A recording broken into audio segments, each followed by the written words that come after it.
Class is now in session. I'm Professor Hockey, and today we're discussing Game 15 of the regular season between the San Jose Sharks and the Anaheim Ducks, in which the Sharks have lost 4-1. Now, for most results in a hockey game, it is a pretty binary reaction to it. If the team wins, you're happy, and if your team loses, you're sad. But when it comes to the San Jose Sharks, they have built their team in such a way that they are expected to lose the majority of their games, meaning if you were to come in with such a binary system, you would end up being sad more often than not. And so instead of coming in with that, it's more so a situation where I am pleasantly surprised when the Sharks managed to get a win, but I'm mostly just looking for them to look admirable and play decent enough in the games that they will inevitably lose. And so there are certain games this season, like the 10-goal losses to the Penguins and the Canucks, that are just genuinely awful and terrible to watch, while there are other losses this season, most of the other ones, that were, decent enough. The Sharks put up an okay effort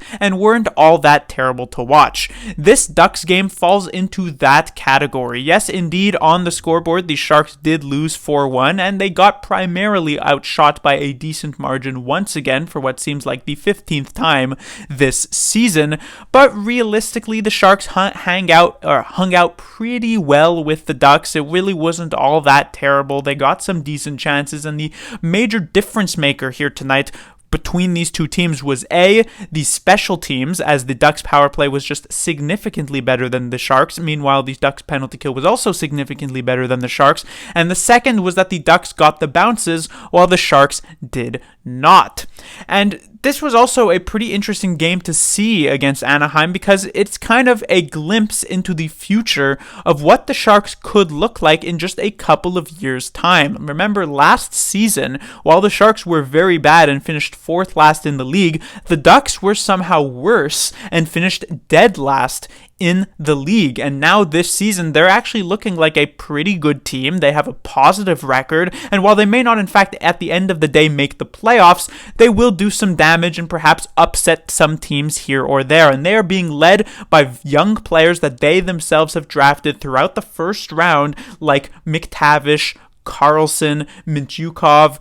Zegras didn't play tonight, but he's also in there. And this is exactly what the Sharks are trying to aim for over these next couple of years. Yes, currently this season, the only young first-round talent that the Sharks really have playing in this game is Willie Meckland. But in a couple of years' time, maybe Musty will be up, Will Smith perhaps as well, Philip Bystedt, all of these types of players, and maybe in a couple of years' time, the Sharks will be having in a same type of season as the Ducks are currently having, where they're that middle of the pack, upsetting some teams here or there, maybe even contending for a wild card spot. So it's definitely interesting to see that the Ducks have been able to make this jump this season, and it gives you a bit of hope, I would say, as a Sharks fans, that maybe we are indeed closer than we thought, because the Ducks have only been rebuilding for a couple of years longer than San Jose, so you never know. Moving on to how this game ended up actually going. The first period starts off, the Ducks get the lead, which is a bit bad for the Sharks. They only have 2 wins this season. In both of them, they were the team that scored first, so they have never won a game thus far this year in which they gave up the first goal, which makes sense considering the pathetic scoring chances and just general goals for per game that the Sharks have had thus far this season.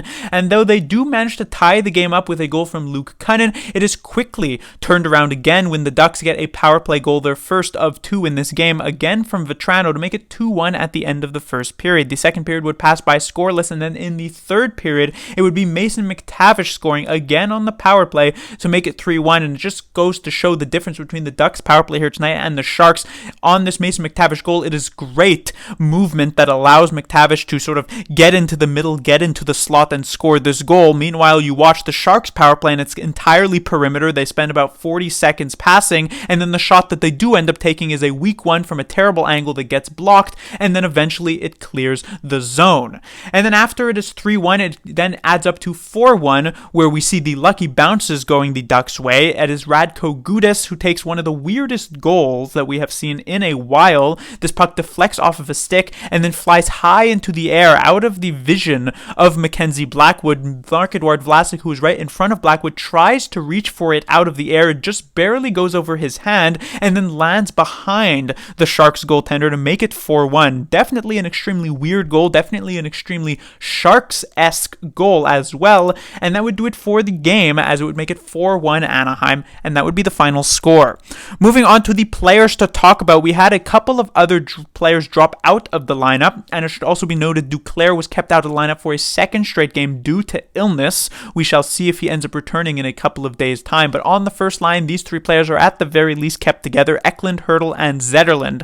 And I will focus once more here on Tomas Hertl, because I have been quite high on Hertl over these past few games after being quite low on him in the first few games of the season for the San Jose Sharks, and it's definitely been nice to see Hertl finally living up to the title of best player on the Sharks roster, at least the sort of on paper and currently, considering there are a couple of injuries for the San Jose Sharks. Hertl has been doing a lot of heavy lifting for the San Jose Sharks in the offensive zone. It feels as though every chance that they actually get at this point involves Tomas Hertl in some way, and while it's not fully dominant like Timo Meier's style from last year, it is still very, very impressive to watch, and so it's nice to see him finally getting into these games, as it has continued now for about 3 straight. The same would go for William Eklund, who had sort of jumped around those middle couple of lines for the first few games of the season, getting some time with Mikael Granlund when he was gone. When he was injured, he was getting some time with Nico Sturm. Now finally put in this top line, and he's fitting in exceptionally well. I don't think he was necessarily as much of a driving force as Hertl, who was doing a really good job in the offensive zone, but Eklund certainly setting up some strong plays, having some good battles along the boards, which is one of his major weaknesses, or at least potential weaknesses, of being able to lose those board battles. He's a bit of a player who's kind of somewhat shaky on his feet. He has a tendency to kind of fall over a decent amount, and so you're looking more so for him to be able to be a bit stronger in that area, and I felt as though for most of this game he managed to do exactly that. And then when it comes to the final winger on this line, we had Fabian Zetterlund. Now there is a bit of a caveat here, is that Zetterlund did end up getting a few shifts with the fourth line because the Sharks are running an 11 forward, 7 defenseman setup, and so not every single shift did Zetterlund end up with these two top players, but that seemed to be more so the case near the beginning of the game, and at the end of the game Zetterlund was getting more of these first line types of shifts.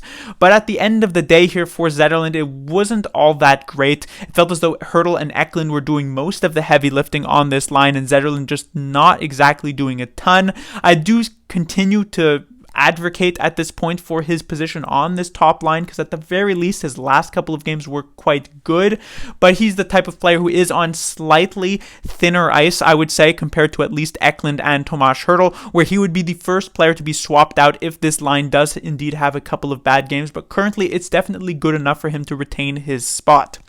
When it comes to the second line, now of course with the Sharks injuries now piling up, no Duclair, no Barabanov, the Sharks do have to run a second line that's more so like a third line, I would say. Granlund, Zadina, and Cunnin, and this was just not a great look from these three players. Cunnin, the only one who had a decent enough game, and that's mostly because he did get a few shifts with the top line instead of Zetterlund. He was playing with Eklund and Hertl, which allowed him to indeed score his goal and even get a couple of other chances. So at the very least, Cunnin was like a slight positive, though not necessarily due to himself, but the other two players here just not doing much. Granlund just has gone on a very steep decline over these last couple of games. I remember once returning from injury, Granlund was at least quite serviceable in a middle six role, but over these past few, it's just been not good to watch. There was a moment in this game, I believe in the second period, where Granlund had not only a breakaway, but a 2-on-0 situation where he had Zadina, I believe, trailing right behind him. And so you got multiple options in that position. You could either take like a really hard shot that creates a rebound so that Zadina can easily tap it in, or you can do like some sort of drop pass as you fool the goaltender. But what Granlund ends up doing, and technically it's not exactly an intentional play, but the puck sort of rolls off his stick, which allows Gibson to just sort of jump on the puck and completely invalidates Zadina's position on the ice in this situation, and turns a 2-on-0, which is usually like a 90% chance of a goal, into just a completely nothing play. And so the Sharks at that point, I believe they were still only behind 1 goal, had the opportunity to tie it right there, and it just didn't end up happening. And that was really a microcosm of Granlund's general game here tonight. And and the same would go for Zadina. I don't think he necessarily stood out in such an ugly way like Granlund did, but he just continues to really coast and not do much of anything. When it comes to this third line, we have Hoffman jumping up with Sturm and LeBanc, as it is Lindblom who gets sat out for this game. Funnily enough, with Lindblom dropping out of the lineup and Knyzhov coming in as a seventh defenseman, that somehow increases the Sharks' offense, because that's just how much of a black hole Lindblom is offensively. So I guess that's a positive. But when it comes to this third line, they had a couple of chances. LeBanc looked half decent at times in this game, but realistically, this line had zero chemistry working throughout this game. Literally just didn't seem to be at all on the same page, and I do have to look towards Mike Hoffman as a big reason for that. He just hasn't really fit in all that well for this team, where he's kind of just been wandering around the ice, jumping up. He's been on the first line, he's been on the second line, the third line, the fourth line. He hasn't really found a home. He hasn't found chemistry with even any single one player at all, and he's just a bit of an awkward spot at this point in the lineup, where I don't exactly know what the solution is, besides perhaps a healthy scratch once the Sharks do get healthier.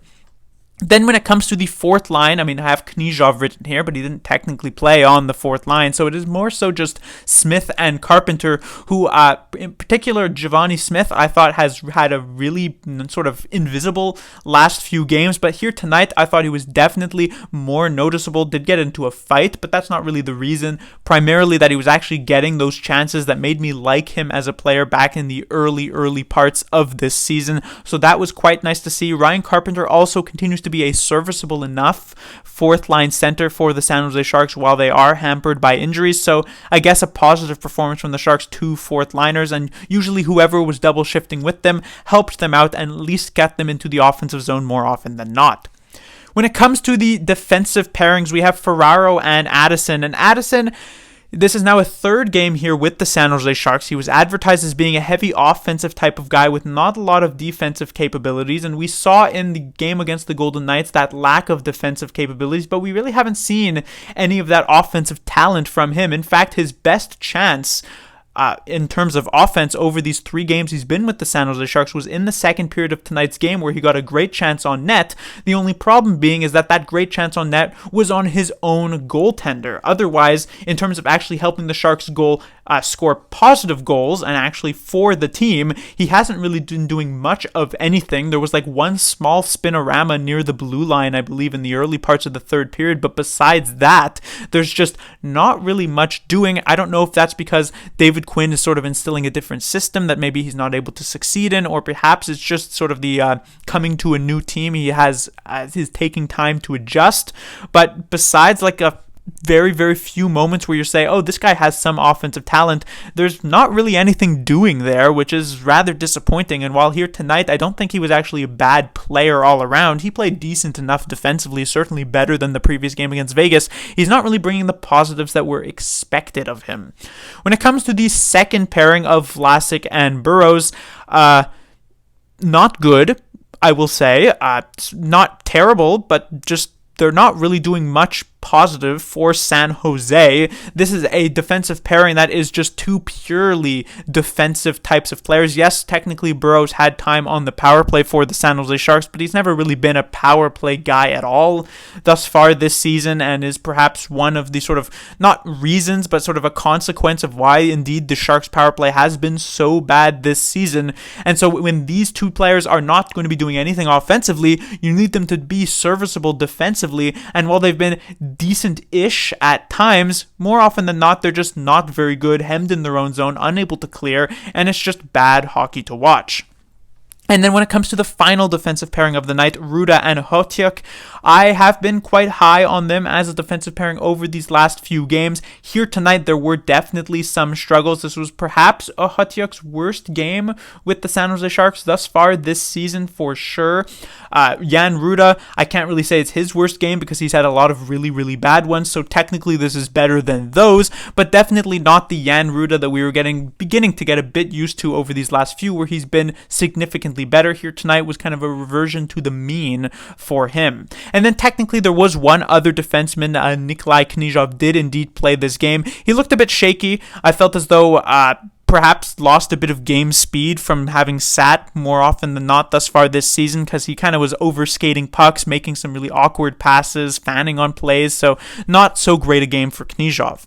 And then when it finally comes to the goaltender here tonight, Mackenzie Blackwood, a good game for Blackwood, I would say, but definitely not his best, not at the exact level that we have seen previously thus far from him this season. He definitely had a chance on Vetrano's second goal, one he could have had even if this was a very good shot. Didn't have a chance on the first Vetrano goal. This was a great tip. Didn't really have much of a chance on the McTavish goal. And I mean, the Gudas one, you could certainly argue that maybe he needed to be more spatially aware to find this puck high up in the air, but I'm not really going to blame him for that either. So one potentially bad goal, a 4-goal against night. As per usual, 0 offensive support, or very, very little offensive support from the players in front of him. So generally can't really put much blame on him. But that will do it for this review. The Sharks will be back in action on Tuesday, where they will take on the Florida Panthers for the second and final time this season. As you would expect, their first matchup was a loss to Florida, but it was one of those relatively competitive losses, and maybe we'll see something like that again. Class dismissed.